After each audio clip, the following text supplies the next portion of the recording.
Highway बन गए, दिल्ली कटरा बन रहा है, मलेरकोटला तक का आ गया, बस जल्दी यहां से निकलेगा। और उसके बाद बठिंडा जमशेदपुर बन रहा है, ये बाईपास बन रहा है, नीलो नहर से पूरा सीधा वो सतलुज के पुल के पास निकलेगा।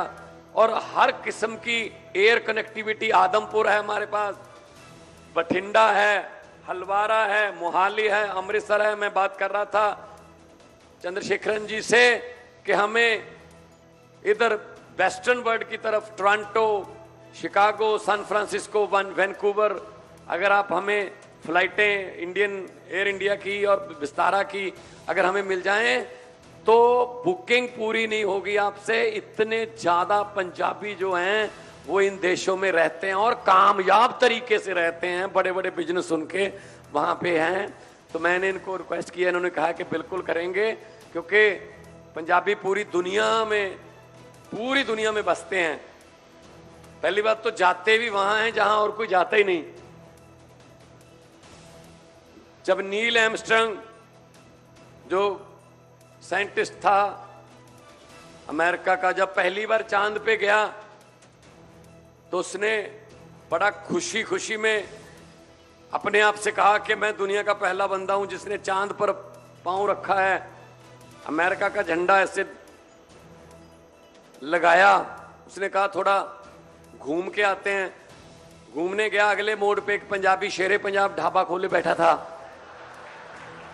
कहता बाबू जी आओ दसो, मटर पनीर, दाल तड़का, पनीर भुर्जी, कड़ी, बताइए आलू मटर। वो नील आर्मस्ट्रांग ने सोचा यार मैं तो सोच रहा था मैं ही हूं पहला,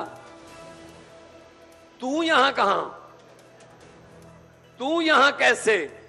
कहता यहां कहां कैसे ना पूछो, बड़ी दर्द भरी कहानी है। जलंधर के ट्रैवल एजेंट के साथ 50 लाख में अमेरिका ले जाने की बात हुई थी, पता नहीं कहां उतार गया। मैंने कहा चलो अभी खोए की पिन्नियां लेके आए हैं घर से, इतनी देर में कोई ना कोई आ जाएगा। मैंने कहा तू आ गया, बस आ जा फिर, ठीक है चलें करते हैं काम। तो हम तो वो लोग हैं जी जो चांद पर भी पाए जाते हैं और हॉस्पिटैलिटी में माने जाते हैं। आप लंदन में, साउथ हॉल में, जहां आप सरी में, एब्सफोर्ड में, वैंकूवर में, टोरंटो में, अगर रॉन्ग नंबर भी डायल करो तो भी सत श्री अकाल ही बुलाते हैं आगे से। तो हमारा तो जी, हमारे गुरुओं ने हमें जगह जगह, गुरु नानक साहब ने 4 उदासियां की। पहली उदासी 10 साल की थी, मर्दाना जी साथ में थे, चलते थे पैदल, जहां रात हो जाती थी वहां रात बिता लेते थे, जहां भोजन मिल जाता था भोजन छक लेते थे, घर घर जाके सच का होका दिया, सच्चाई का होका दिया, बड़े बड़े राजाओं को उनका अहंकार तोड़ा जब उदासियों पे गए। 4 उदासियां थी उनकी। तो हमारे पास पैसा नहीं है। अगर मैं कहूं कि पॉलिटिकली तौर पे हमारी पार्टी तो सिर्फ 12 साल पुरानी है, हमारे पास पैसा नहीं है, हम कोई पैसे से जीत भी नहीं सकते। लेकिन इतना है, जो खजाना हमारे पास है वो दूसरों के पास नहीं है। मेरी दादी एक छोटी सी कहानी सुनाती थी। गुरु नानक साहब भाई मर्दाना जी के साथ उदासियों पे चले हुए थे, निकले हुए थे, गुरबानी उचर रहे थे, जगह जगह जाके एक गांव की सरहद पर बैठ गए। 2 गांवों की हद थी, जू बोलते हैं पंजाबी में उसको, जू पे बैठ गए। तो इलाही बानी उचरना शुरू किया, रबाब उठाई बाबा मर्दाना ने। तो गांव के लोगों को पता चल गया कोई सत्संगी बंदा आ गया, रब का बंदा फकीर आ गया कोई, ये किस्मतें पलट देगा, इसकी सत्संग कर लेते हैं। लोग चले गए। गुरु साहब ने पूछा भाई तुम? कहते जी हम आपका साथ निभाएंगे, हम आपके साथ चलेंगे। तो गुरु साहब ने कहा बहुत मुश्किल रास्ते आ सकते हैं। उन्होंने कहा जी कोई बात नहीं, चलते हैं। चलते गए चलते गए चलते गए, आगे सोने के चांदी के ढेर आ गए, चारों तरफ चांदी चांदी थी।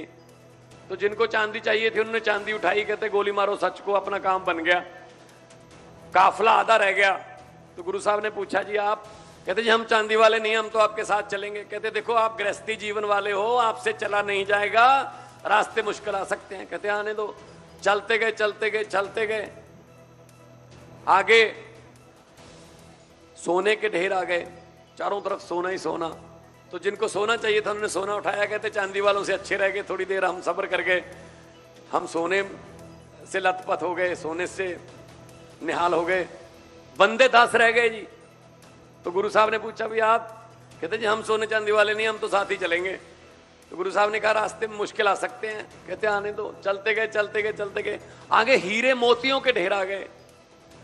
तो जो 10 बाकी थे उन्होंने हीरे मोती उठाए, बोले हम सोने और चांदी दोनों से अच्छे रह गए, वो भी वापस चले गए। रह गया बाबा मर्दाना। तो गुरु साहब ने पूछा भाई मर्दाना तुम नहीं जाओगे? तो मर्दाना जी ने कहा बाबा जी मैं तो नहीं जाऊंगा, मैं तो उनसे अमीर हूं। तो गुरु साहब ने कहा मर्दाने, ना तेरे पास सोना है, ना तेरे पास चांदी है, ना हीरे हैं, ना मोती हैं, तू उनसे अमीर कैसे हुआ? तो बाबा मर्दाना जी ने कहा जी मैं उनको कैसे समझाऊं जो सोना चांदी और हीरे मोती लेकर अपने आप को अमीर समझ के वापस चले गए कि मैं उनसे ज्यादा अमीर हूं, क्योंकि जो सोना चांदी और हीरे मोती बांट रहा है अगर वही मेरे साथ चल रहा है तो मेरे से ज्यादा बड़ा खजाना और किसके पास है?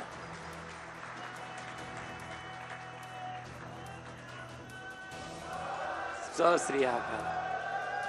अब टाटा जो नौकरियां बांटता है, टाटा जो हमारा भाग्य विधाता बन के हमारे घर की चूल्हे की जिम्मेदारी लेने जा रहा है, तो ये खजाना हमारा बड़ा खजाना है जी।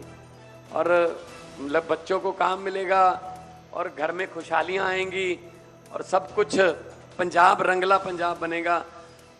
पंजाब के बारे में एक चेयरमैन साहब, एक पंजाबी में प्रोफेसर मोहन सिंह बड़े बड़े शायर हुए हैं। प्रोफेसर मोहन सिंह ने कहा है भारत है वांग मुंदरी बिच नग पंजाब दा। अगर भारत देश हमारा एक अंगूठी है तो पंजाब उसका नग है, जो उसके हीरे का नग है। पिछले कई सालों से थोड़ा नग की चमक फीकी पड़ गई थी सर। कुछ ड्रग्स में बच्चे चले गए थे, कुछ बेरोजगारी ऐसी हो गई थी और इंडस्ट्री चली गई थी यहाँ से, कुछ इस तरह की सरकारें आ गई थी जो प्रो इंडस्ट्री नहीं थी। लेकिन अब जो आपका आना बहुत हमारे लिए भाग्यशाली है। अब इस नग की चमक को हम फीका नहीं रहने देंगे।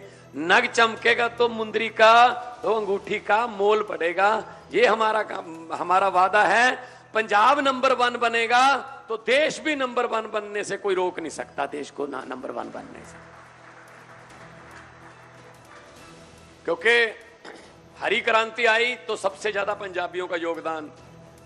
आज भी फौज में बॉर्डरों पर -50 डिग्री टेम्परेचर में या +50 डिग्री टेम्परेचर में हमारे जवान सीना तान के खड़े हैं जी। कोई गोली आती है पंजाबी सीना सबसे पहले सामने होता है उसके। राजगुरु सुखदेव, भगत सिंह, करतार सिंह सराभा, ऊधम सिंह, मदन लाल ढींगरा, कितने नाम है, गिने भी नहीं जाएंगे जिन्होंने कुर्बानियां दी देश के लिए।